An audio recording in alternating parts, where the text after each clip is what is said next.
Hi, boys and girls. This is Mrs. Rohrig. I am going to read to you a story today called The Icky Bug Alphabet Book.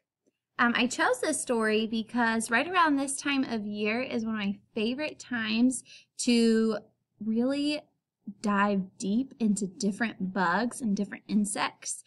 So this is one of my favorite books to read during that bug unit that we do. So I hope that you enjoy this book as much as I do because there are a lot of interesting bugs in here. So pay close attention. All right.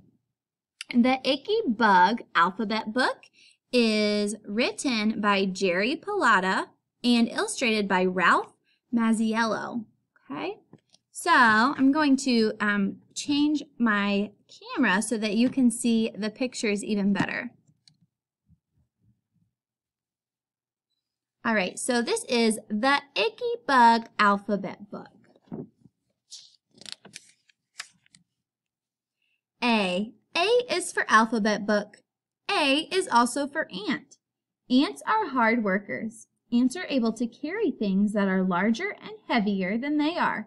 They also seem to be trying to build something. B is for bumblebee because the bumblebee is furry.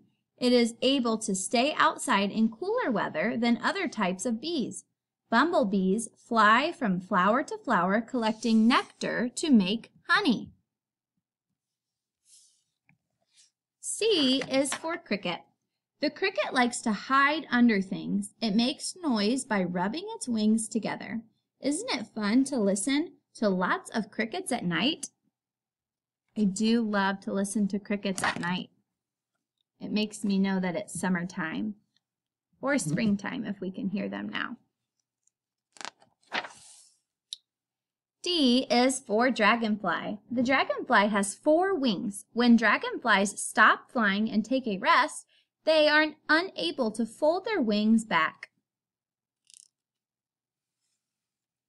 Ooh, look at this one. E is for earwig. No one seems to know how the earwig got its name. It does not crawl into people's ears. It has a pincher at the tail end of its body. You can see that in the illustration. F is for fireflies. Fireflies shine like light bulbs in the dark. When they light up, they can find each other more easily.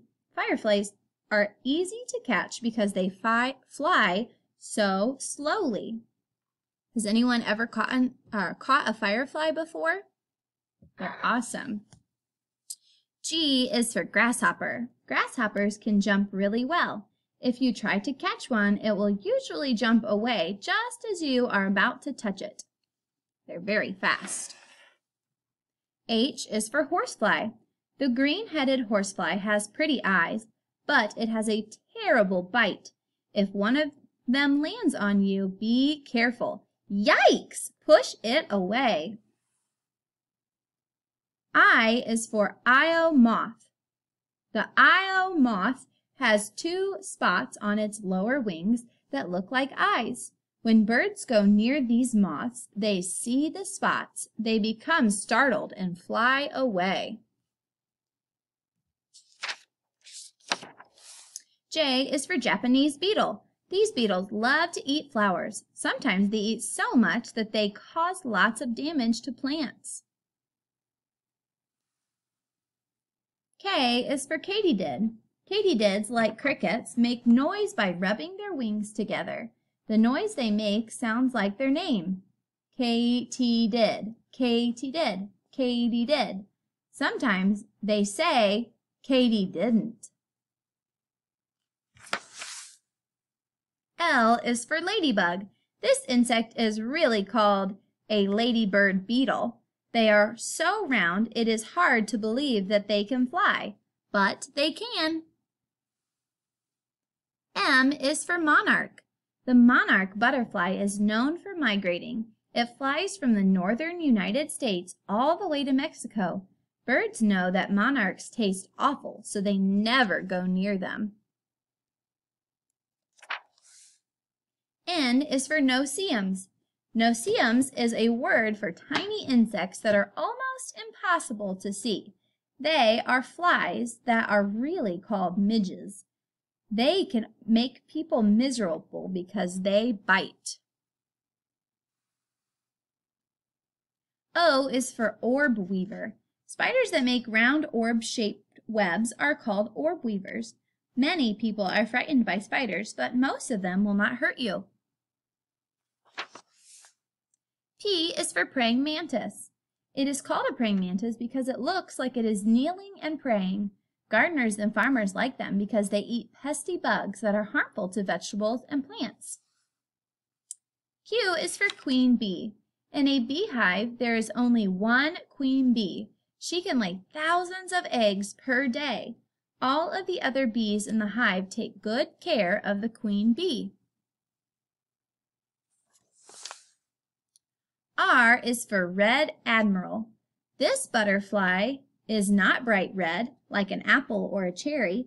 It is a rusty orange color. Red admirals are very difficult to catch because they fly fast and erratically.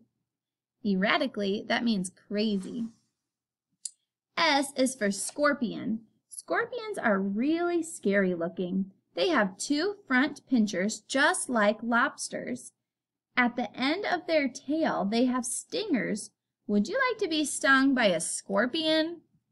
I don't think so.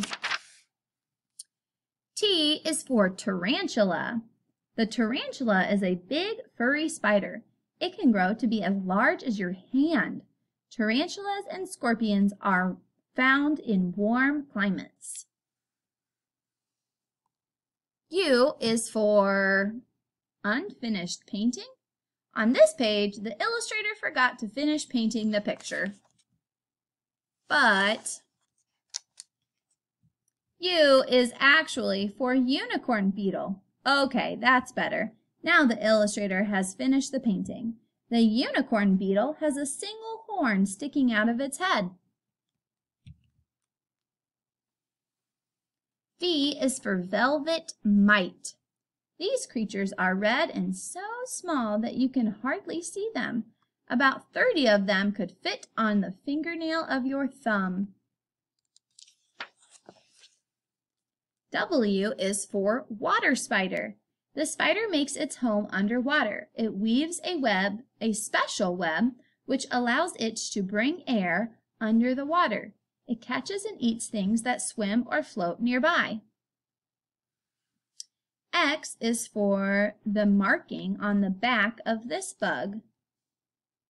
We could not find a bug whose name began with the letter X. This bug is called a cotton stainer.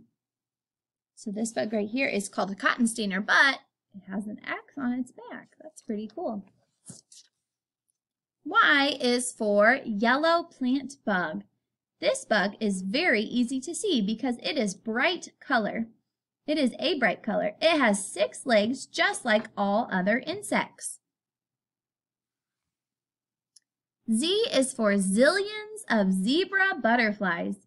Zillions of them flying all at once would be a beautiful sight to see. Now that we have gone through the alphabet, on this page are some wicked, icky bugs. Those do look pretty icky. I hope that you enjoyed my icky bug book. See if you can find any bugs outside now as spring begins.